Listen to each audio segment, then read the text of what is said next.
Welcome to Madhumita's food court. সঙ্গে আছে আমি মধুমিতা। আজকে আপনাদের জন্য একদম অসাধারণ একটা স্বাদের চিড়ের পোলাওয়ের রেসিপি নিয়ে আমি চলে এসেছি। দেখুন, চিড়ের পোলাওটা ঠিক এই রকম ঝরঝরে হয়েছে। আজকে এই রেসিপিটা আমি আপনাদের সঙ্গে শেয়ার করব। এরকম অবশ্যই আপনারা বাড়িতে এটা বানাবেন এবং আমাকে কমেন্ট করে জানাতে ভুলবেন না কেমন লাগলো। এখানে আমি নিয়েছি চিড়ে। আমি এখানে একটু মোটা চিড়েটাই ব্যবহার করেছি। আমি এটা জল দিয়ে ভালো করে এখন ধুয়ে নিয়ে আমি এটাকে আবারও পরিষ্কার জল দিয়ে এটাকে আমি ভিজিয়ে রাখবো কিছুক্ষণ। আপনারা যদি এটা পাতলা চিড়ে দিয়ে করেন তাহলে কোনো রকম ভিজিয়ে রাখার দরকার নেই। এখানে আমি কিছু সবজি নিয়েছি। আপনারা আপনাদের পছন্দ মতো সবজি এখানে ব্যবহার করতে পারেন। এদিকে আমি একটা প্যান নিয়ে এর মধ্যে দিয়ে দিয়েছি সাদা তেল, দিয়ে এর মধ্যে দিয়ে দিলাম গোটা জিরে এবং দিয়ে দিলাম হলুদ গুঁড়ো। ফোড়নটাকে একটু ফ্রাই করে নেওয়ার পরে আমি হলুদ গুঁড়োটা দিয়েছি যাতে হলুদের কাঁচা গন্ধটা চলে যায় তার জন্য। দিয়ে এখানে আমি আলু, ফুলকপি, মটরশুঁটি এবং আমি বিনসটা একসঙ্গে দিয়ে সামান্য পরিমাণ লবণ দিয়ে ভেজে নেব।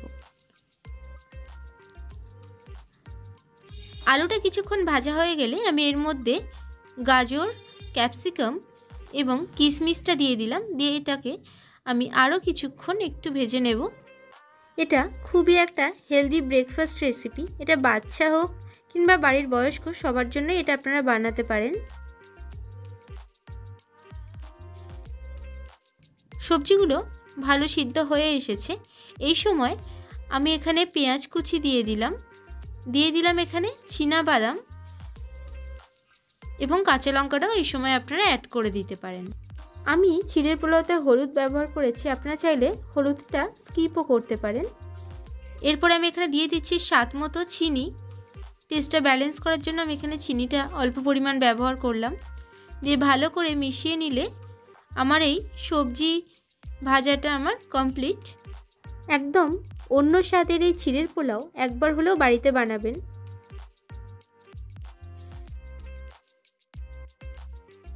এখানে দেখুন আমার চিড়েটা এই সময় খুব ভালো ভিজে গেছে। একদম পারফেক্ট হয়েছে আমার চিড়ের পোলাও করার জন্য। এখন আমি এই চিড়েটা এই সবজির মধ্যে দিয়ে দিলাম। দিয়ে এখন ভালো করে এটাকে আমি মিশিয়ে নেব। অবশ্যই এই সময় গ্যাসের ফ্লেমটাকে মিডিয়াম টু লোতে দিয়ে চিড়েটাকে ফ্রাই করবেন। বেশি জোরে দিয়ে এই সময় ফ্রাই করলে চিড়েটা তাহলে শক্ত হয়ে যাবে, ভালো লাগবে না একটু খেতে। এরপরে আমি এখানে কিছুটা কাঁচা লঙ্কা দিয়ে দিলাম। চিড়েটা দেওয়ার পরে বেশি ভাজার দরকার নেই। মিনিট দুয়েকের জন্য এটা মিশিয়ে নিয়ে এর মধ্যে আমি দিয়ে দিলাম অল্প পরিমাণ গরম মশলা এবং 1 টেবিল স্পুন মতো ঘি। দিয়ে এটাকে আমি মিশিয়ে নেব আবারও ভালো করে। খুব হেলদি একটা ব্রেকফাস্ট রেসিপি এটা। বাড়ির সবার জন্য অবশ্যই এটা বানান।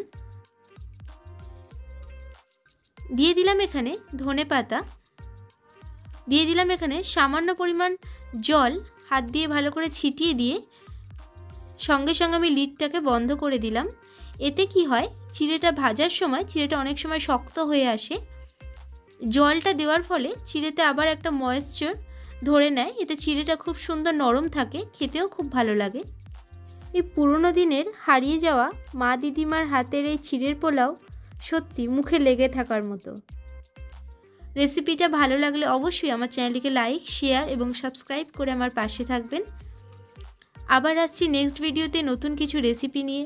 আর ভিডিওটা পুরোটা দেখার জন্য আপনাদের সকলকে অসংখ্য ধন্যবাদ। আমার চিড়ের পোলাও একদম রেডি সার্ভ করার জন্য। ভালো থাকবেন, সুস্থ থাকবেন, ধন্যবাদ।